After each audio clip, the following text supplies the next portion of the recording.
Hey everyone, welcome to another video. And in this video, I'm going to be talking about some games, some video games.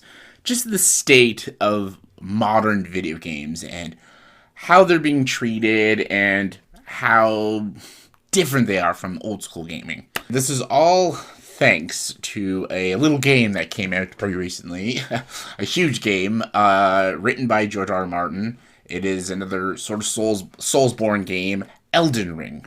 Elden Ring has just been released for the PS4 and the PS5, and it is getting praise galore. Like everyone's loving in this game. I've not played it yet. I got the game. I'm going to play it. I'm excited to play it, but there has been some criticisms with the video game, and that one criticism is that it is too difficult. It is a very hard game.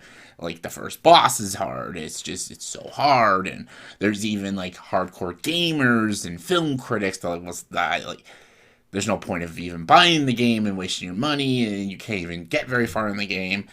It's like people are just like, why spend $80 on a game you can't even get past the first boss? So that just it got me thinking of just games in general, and it got me thinking: are video games too easy? Because everyone is complaining about Elden Ring and how it's so hard. I'm like, well, all video games used to be hard. But because video games now have become like so cinematic and everything, there's a lot more narrative games than just straight video games and stuff. And not a bad thing. There's amazing narrative games out there. And yeah, like some people just buy straight narrative games. That's it. But they've completely taken over like real video games, like strategy based games, and actual difficult games. And I know like when you play certain video games, there are difficulties. Like you could buy a video game and play on easy, medium, hard, expert, and stuff, so you can control the difficulty of the game by yourself, which is I think is great. I think every video game should have like a hard, easy, medium, because like you can play the game just to play the game for what it is on easy, and then play it a second time on hard difficulty, so you can play the game like it's supposed to with a challenge and stuff. But back in the day, video games were just naturally hard. There was no hard, easy, medium, or hard. They were just naturally difficult. And we're very spoiled nowadays because there's like YouTube walkthroughs, there's all these tutorials like that help you basically baby step you to beat the game and guide you through it. Literally, there's whole walkthroughs. You can just step by step copy what that person's doing and beat the game on your own and stuff. Back then, there wasn't like that. Like when I played Final Fantasy VII for the PS1, it took me like 6-7 months to beat that game because I had no idea what the fuck I was doing.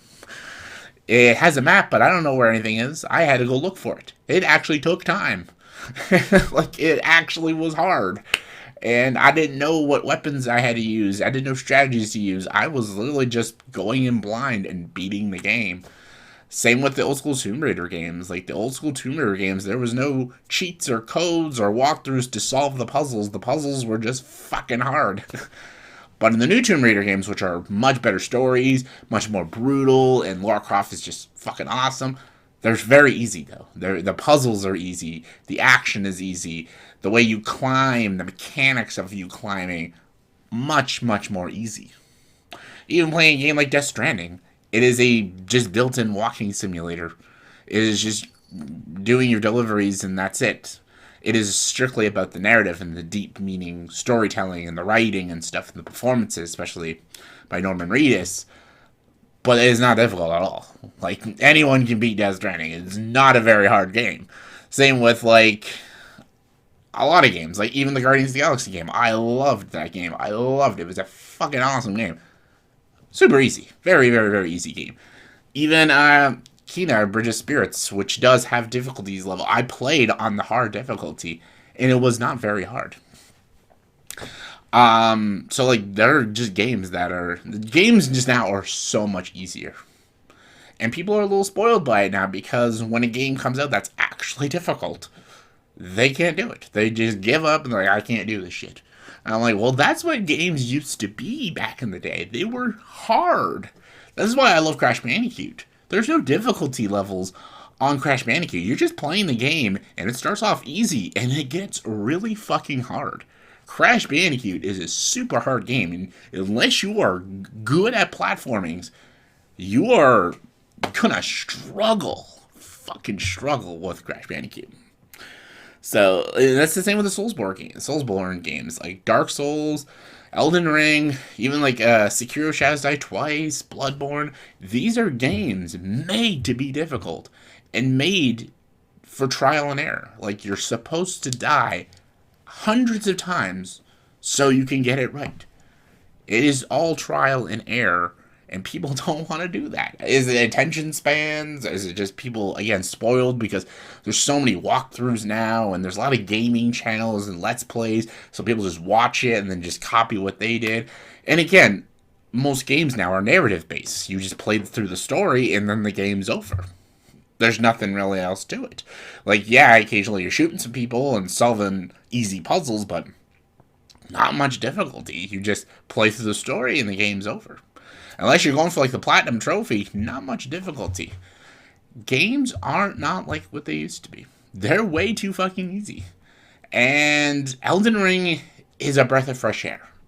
I have not played it, but I've seen some gameplay of it, and it's exciting. I'm excited to play this game, actually. I'm very excited because I get to play a challenging game. And the best thing about playing a challenging video game, when you actually legit beat something, you feel like you accomplished something. Like, holy shit, I did something fucking hard and I achieved it. It took 80 times of dying, but I did it. Like, that's like Cuphead. Cuphead is insanely hard. But when you finally beat a level and beat a boss, you're like, holy shit, I fucking did it. I did it. I beat it. I beat Cuphead. Or even like Zelda Breath of the Wild, one of the best open world games I've played in this decade. The reason that game is so amazing is that it doesn't spoon feed you answers. It doesn't tell you where to go. You gotta figure all it out. You gotta build and craft your own weapons. Find where you need to go. You need to go to some of these towers, these weapon places, and save certain people in certain locations that you have no idea where. You gotta find them all yourself. And it takes a long time because the open world is so big in Breath of the Wild. And Breath of the Wild is a breath of fresh air because there is no spoon feeding the answers to you. There's not just like, oh, go here, go there, follow the arrows. Like, there's nothing even on the map that tells you where to go. Like, a lot of video games, the map, it shows the world map and it has like markings of each place you need to go. Breath of the Wild does not have that. That is literally like old school Final Fantasy. Final Fantasy 7 and 8 and 9 did not have markings on the map to tell you where to go. You just had to figure out where the fuck you had to go. And it was hard. A lot of navigation and a lot of memory. Like, it was difficult. And that's like what Elden Ring is. Like, you gotta figure that shit out yourself. You got to figure out the strategies, the movements, the controls, the best items, and the best way you need to play at your own pace. It's trial and error. And people just lost their ways of trial and error. They only want to play easy video games. They just want to play through a story, and then that's it. And I'm not saying there's anything wrong with that. I'm not saying, like, oh, that's, you don't know real gaming. Like, that's not what I'm saying. I'm just saying they don't understand what true difficulty is in gaming and stuff. And they don't understand the old school way of how to play a video game. Like, if you just want to play a game for its narrative and that's it, like, nothing wrong with that. Absolutely nothing wrong with that. But don't knock Elden Ring for actually being challenging and difficult. No one's forcing you to pay the money to play Elden Ring. But it's a challenging game. And people just need to actually just suck it up and actually put some fucking effort into it. Because I believe anyone can beat any game. You just need the practice. You need to keep going and going and going and failing and just eventually get to it. But people don't want to do that. They want easy answers. They want to just go through the game, beat it in like 2 days, and feel like they accomplished something. I'm like, wow, good for you. Everybody's done it. But like when you beat like a Bloodborne game and platinum it, that's fucking amazing. Like, that's something you can kind of brag about and shit like that. So games are too easy, and people just need to kind of like grow up and, you know, play something difficult. Like, even if it seems too hard, you can always accomplish it. You just gotta suck it up and just practice, practice, practice. Practice makes perfect. So yeah, that was a little rant about how gaming is too easy and stuff. People are spoiled now. There's a lot of things, that advantages people have to play video games in much easier ways. Well, it's not like that in the 90s, especially the early 90s of gaming. But that's just my opinion. Let me know in the comment section below if you agree or disagree with me. Do you think games are way too easy? Do you think they're way too cinematic than actual gaming? Or do you like it like that? Do you prefer the cinematics? Do you prefer the narrative games than the actual difficult, challenging games? Let me know let me know your thoughts and opinions in the comment section below. I'm curious to know. Comment below, let me know. And as always, if you like this video, please subscribe to the channel and join the dark side.